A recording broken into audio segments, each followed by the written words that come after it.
जय हिंद friends, welcome to my video. तो फ्रेंड्स, हम कर रहे हैं D++ के लिए और अन्य गवर्नमेंट एग्ज़ाम के लिए तैयारी। और हिस्ट्री के क्वेश्चन लेके आया हूँ मैं। 50 क्वेश्चन करेंगे, MCQ बेस हैं और वेरी इंपॉर्टेंट क्वेश्चन है। साथ में हम इनको एक्सप्लेन करने की कोशिश करेंगे। तो आप अगर चैनल पे पहली बार आए हैं तो वीडियो को देखें और इस वीडियो को आप फास्ट फॉरवर्ड करके भी देख सकते हैं और डेफिनेटली आपकी तैयारी इससे मजबूत होगी। तो बिना किसी देरी के आइए शुरू करते हैं हिस्ट्री के क्वेश्चन। तो पहला क्वेश्चन है, प्राचीन गणित पुस्तक गणित सार संग्रह द्वारा लिखी गई है तो महावीराचार्य द्वारा लिखी गई पुस्तक है ये। नेक्स्ट क्वेश्चन है, निम्नलिखित में से किस रियासत ने 1947 में पाकिस्तान में मिलने की घोषणा की थी लेकिन बाद में जनमत संग्रह के बाद उसने भारत में शामिल होने के लिए मजबूर होना पड़ा? तो जूनागढ़ रियासत, जो कि गुजरात की थी।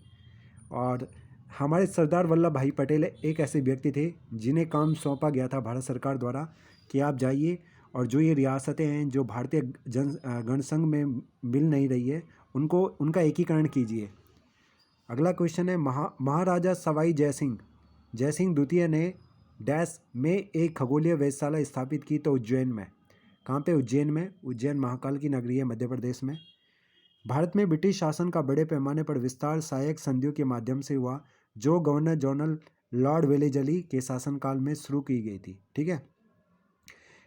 तो ये ब्रिटिश गवर्नमेंट की पॉलिसी थी कि किस प्रकार से अलग अलग भारतीय रियासतों को, राजाओं को उनके शासन में मिलाया जाए। तो उन्होंने एक सहायक संधि करी थी कि हम आपको सेना देंगे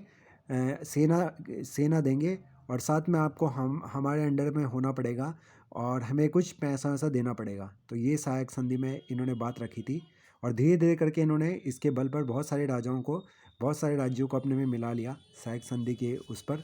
ठीक है। गुरु गोविंद सिंह की मृत्यु के बाद गुरु की संस्था समाप्त हो गई और सिखों के नेतृत्व में उनके विश्वसनीय शिष्य बंदा बहादुर को सौंप दिया गया।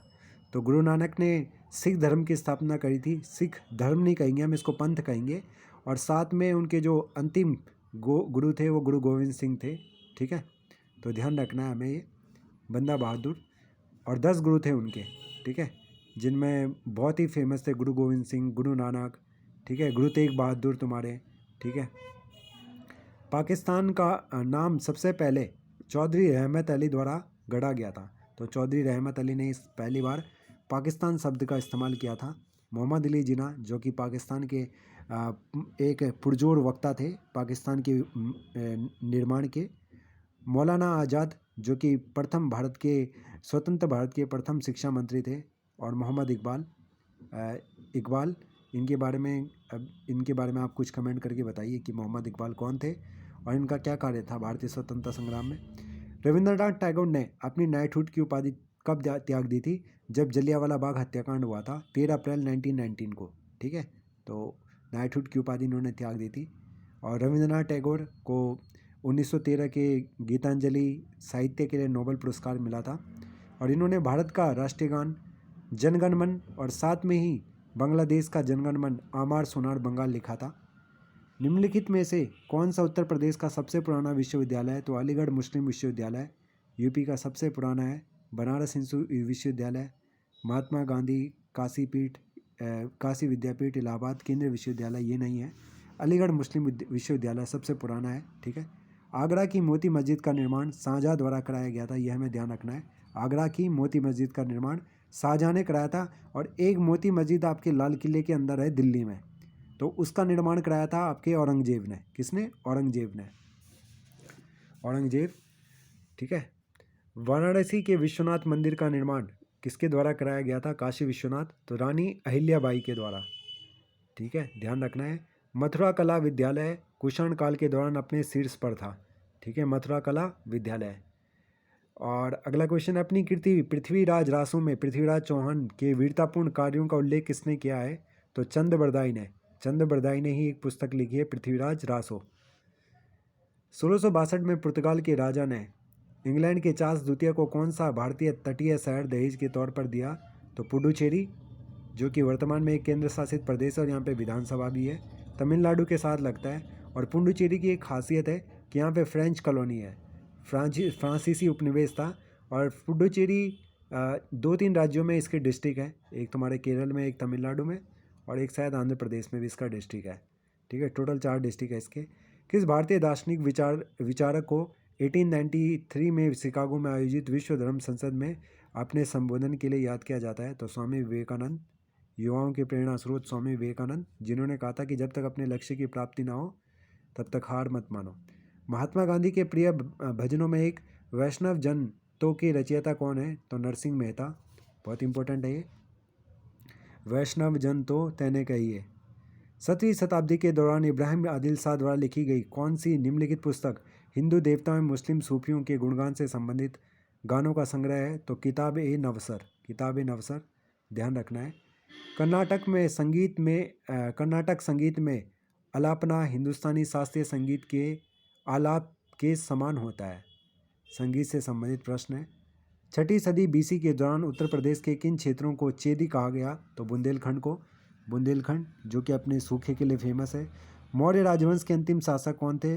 वृहदत्त मौर्य राजवंश के अंतिम शासक थे। और अगर प्रथम पूछा जाए तो ये कौन थे?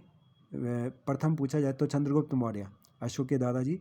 राजा हर्षवर्धन ने कन्नौज में भद्र विहार नामक ज्ञान के विरत केंद्र की स्थापना करी? तो ध्यान रखना, राजा हर्षवर्धन ने। नेक्स्ट क्वेश्चन है, भारत में अली बंधु शौकत एवं मोहम्मद अली ने किस आंदोलन का नेतृत्व करा? तो खिलाफत आंदोलन का नेतृत्व करा था मोहम्मद अली और शौकत अली ने। तो फ्रेंड्स 21 क्वेश्चन हो गए हमारे। औद्योगिक क्रांति से प्रभावित होने वाला सबसे पहला उद्योग कौन सा था? तो सूती वस्त्र उद्योग था ये। कौन सा? सूती वस्त्र उद्योग। ठीक है, टेक्सटाइल इंडस्ट्री जिसको हम कहते हैं। और वर्तमान में भारत का टेक्सटाइल इंडस्ट्री में बहुत बड़ा योगदान है। भारत में तुम्हारे टेक्सटाइल के लिए तुम्हारा गुजरात बहुत ही ज़्यादा फेमस है। इसके अलावा साउथ में तमिलनाडु। ठीक है, ब्रिटेन में औद्योगिकरण के पूर्व चरण को किस नाम से जाना जाता है? तो ये है आदि औद्योगिकरण।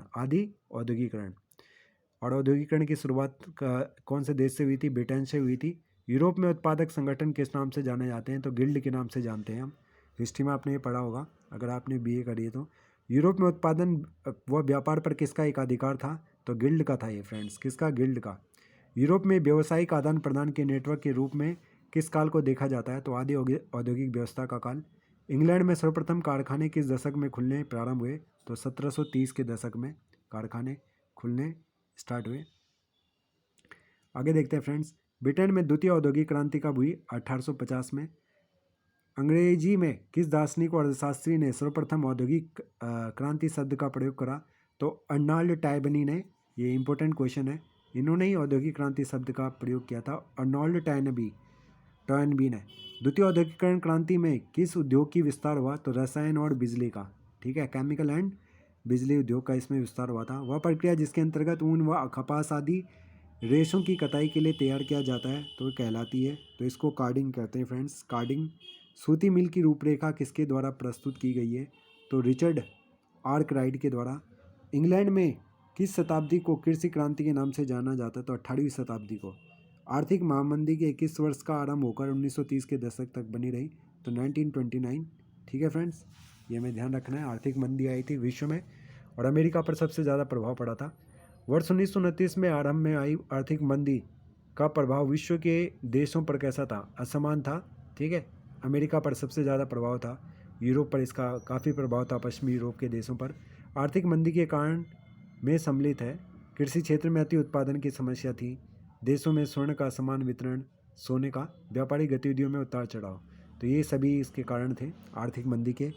विश्व युद्ध के समय श्रमिकों की कमी को किस प्रकार पूर्ण किया गया? तो तकनीकी के अत्यधिक प्रयोग के द्वारा। ठीक है, नई नई तकनीकी की उस टाइम पे इन्वेंशन हो गई थी, खोज हो गई थी, जिसके द्वारा श्रमिकों की कमी को पूरा किया गया। ठीक है, विश्व युद्ध के समय बहुत सारी नई नई वस्तुओं का निर्माण किया गया था। औद्योगिक देशों में आर्थिक मंदी का प्रभाव सबसे अधिक किस पर था? तो अमेरिका का, जिसमें मैंने बता चुका हूँ पहले। आर्थिक महामंदी में अमेरिका की क्रांति का अत्यधिक प्रभावित होने वाले देश थे, तो ऑस्ट्रिया व जर्मनी पर सबसे ज़्यादा प्रभाव पड़ा था, क्योंकि इन्होंने अमेरिका से लोन ले रखा था बहुत ज़्यादा। और जब आर्थिक मंदी आई तो फिर जो ब्रिटेन ने यहाँ पे इन्वेस्ट भी करा हुआ था, अमेरिका ने यहाँ पे इन्वेस्ट करा था इन देशों में, तो इस इन्वेस्टरों ने पैसा हटा दिया थे, उनका पैसा डूब भी गया था, काफ़ी सारे बैंक यहाँ पे बंद हो गए थे। यंग योजना के अंतर्गत जर्मनी के किस बैंक में क्षतिपूर्ति की वार्षिक किस्त को लगाने का प्रस्ताव दिया? तो बैंक ऑफ इंपीरियल इसका सही आंसर है, bank of imperial. New deal योजना प्रस्तावित की गई है फ्रेंड, तो रूजवेल्ट के द्वारा, जो कि अमेरिका के राष्ट्रपति थे, रूजवेल्ट। आर्थिक महामंदी से उबरने की प्रस्तावित योजनाओं में से किस योजना में कृषि उद्योग क्षेत्रों में समन्वय तथा संतुलन स्थापित करने का प्रस्ताव रखा गया था? तो न्यू डील योजना फ्रेंड्स, न्यू डील योजना। विश्व की आर्थिक संकट में निकालने हेतु सभी यूरोपीय शब्दों को सम्मिलित कर एक संघ बनाने की योजना का प्रस्तुतिकरण किस योजना के अंतर्गत किया गया? तो ब्रिया योजना, ब्रिया योजना के अंतर्गत। ब्रिया योजना प्रस्तावित करने वाला राजनीतिज्ञ ब्रिया का संबंध किस देश से है? तो फ्रांस से है फ्रेंड्स, फ्रांस से, जहाँ की कैपिटल पेरिस है, और पेरिस को फैशन की सिटी भी कहा जाता है। वर्ष 1929 में आरंभ हुई आर्थिक मंदी से पूर्व भी इंग्लैंड में इस प्रकार की स्थिति उत्पन्न हुई थी, जिसके अंतर्गत व्यापार वाणिज्य में व्यापार उतार चढ़ाव की स्थिति बनी हुई थी। इंग्लैंड में यह स्थिति कब व्याप्त थी? तो 1620 से 24 के बीच में फ्रेंड्स। नेक्स्ट क्वेश्चन है फ्रेंड्स, 4 क्वेश्चन रह गए। जर्मन योजना में निम्न में से कौन सा देश फ्रांस के विरोध स्वरूप सम्मिलित नहीं हो सका? तो चेकोस्लोवाकिया था। ठीक है फ्रेंड्स। और पोलैंड वह देश था जिस पर जर्मनी ने कब्जा कर दिया था, जिसकी वजह से सेकेंड वर्ल्ड वॉर हुआ था। ये बात आपको ध्यान रखनी है फ्रेंड्स। और इटली के कौन थे? एक इटली के तानाशाह थे जिनकी नाजीवादी विचारधारा थी। ठीक है, मुसोलिनी थे वो शायद, इटली के मुसोलिनी, हाँ शायद। आर्थिक संकट की स्थिति से बाहर निकलकर ग्रीस किस लिए फेमस है? अपने ओलंपिक खेलों के लिए। ओलंपिक खेलों की शुरुआत ग्रीस, एथेंस, रोमन यहीं से हुई थी। आर्थिक संकट की स्थिति से बाहर निकलने के लिए वर्ष 1933 में लंदन में आयोजित किए गए वैश्विक सम्मेलन में भाग लेने वाले देशों की संख्या 60 थी। कितनी थी? 60। 149 नंबर क्वेश्चन। अंतर्राष्ट्रीय व्यापार के अंतर्गत संरक्षणवादी नीति को समाप्त कर आपसी सहयोग पर बल देने का प्रस्ताव किस सम्मेलन में सबके समक्ष रखा गया? तो लंदन सम्मेलन में। कहाँ पे? लंदन सम्मेलन में फ्रेंड्स। रियो सम्मेलन कहाँ पे था? 1992 का जो पृथ्वी सम्मेलन है, जिसको रियो सम्मेलन भी कहा जाता है, जो कि किसके लिए फेमस था फ्रेंड्स? इन्वायरमेंट कंजर्वेशन के लिए। ठीक है, पर्यावरण के संरक्षण के लिए। आर्थिक महामंदी के कारण संपूर्ण विश्व के अंतर्राष्ट्रीय व्यापार में कितने प्रतिशत से अधिक मंदी दर्ज की गई? तो 60%। कितने? 60% से अधिक मंदी दर्ज की गई थी। ठीक है फ्रेंड्स, तो हमने इसमें 50 क्वेश्चन कर दिए। अब अपकमिंग 50 क्वेश्चन को हम करेंगे नेक्स्ट वीडियो में। तो होप सो आपको ये वीडियो पसंद आ रही होगी। तो आप इस वीडियो को अगर अच्छी लगती है तो अपने दोस्तों के साथ शेयर कर सकते हैं। फिर मिलते हैं फ्रेंड्स एक नए वीडियो में, तब तक के लिए जय हिंद।